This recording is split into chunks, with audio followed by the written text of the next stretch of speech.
You're watching the Christian Church Survival Guide by The Reckless Pursuit.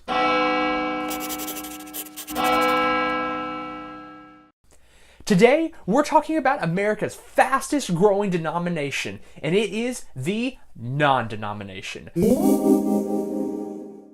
Fancy lights, loud music, and hipster vibes, there are crowds of people joining together every Sunday to get a cup of coffee and their Jesus fix on.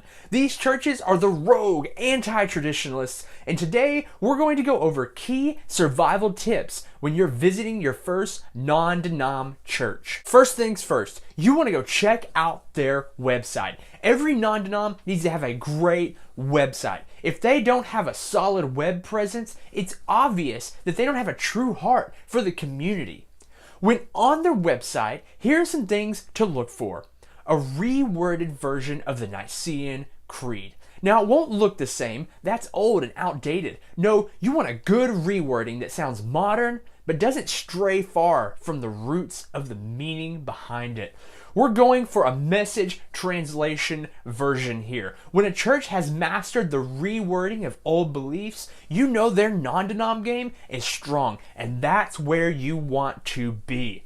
The next thing, a hip pastor's bio that focuses on his personality while simultaneously working in bits about his qualifications. Yeah, we aren't wanting a rundown of his daily routine, nor do we want a copy of his resume. What we're looking at is a good blended balance of the two.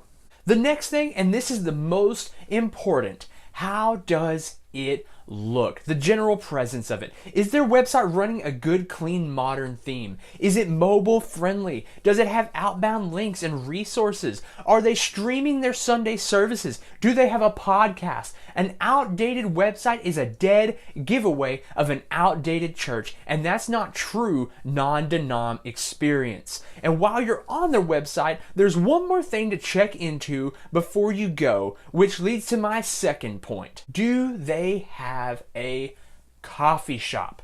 It's not enough to have basic coffee bar coffee anymore. No, when you go into a non-denom church, they ought to have a kickin' full service coffee shop. I'm talking lattes, cappuccinos, frappuccinos, mocha, green tea, chai tea, every tea you can dream of, because you're going to need that caffeine fix to get you from the 9:30 to the 10:30 or from the 11 to the 12:15, depending on which service you decide to go to. Now, there's a second reason you need this coffee drink.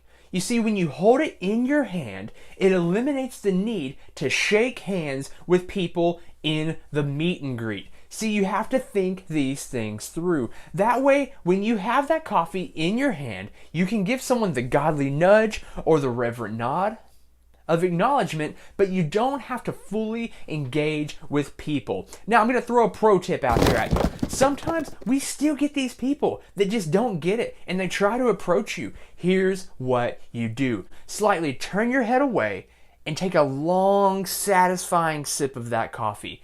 Maybe here's where you add in the nod. This is an almost fail-safe way of avoiding the handshake or even a dreaded conversation. Now, the last thing we need to go over is to check out their social media. You can tell so much about a non-denom by their social media, and a Facebook page just is not enough. No, they need to be tweeting quotes every service. Their Instagram feed needs to be so full of intimate photos of people worshiping God privately taken by their professional media crew. If their timeline is all block text and retweets, then this is not the place for you. There's one other thing you can find out here too. You can make sure they have nice, comfortable seats. Thin aisleways and pews are not non-denom style. If you see pews, if you see stained glass or drop panel ceilings, there's a good chance that your prospective non-denom is actually a trans church. They used to be a denomination, but they dropped their affiliation because they wanted to do their own thing to stay relevant, or maybe just because they couldn't pay their dues, who knows. And we all know how the Christian community views trans, so you would not want to get caught going there. So now you have enough info to know if this is where you're going to try and spend your time with Jesus. It's time to take the plunge, so make sure you have your maps programmed, your jeans, your flannels, and your boots all strapped on, and remember to time it just right to show up exactly the time service starts. Non-denoms live by the golden rule, fashionably late. I mean, it would be in their bylaws if they had any, which they don't because they're non-denom. Be sure and check out our next entry in this series to find out how to survive your first encounters with your new church. If you like this video, go and subscribe to this channel, and be sure and include any of your survival tips in the comment section below. Be brave, be bold, and be reckless. We'll talk soon.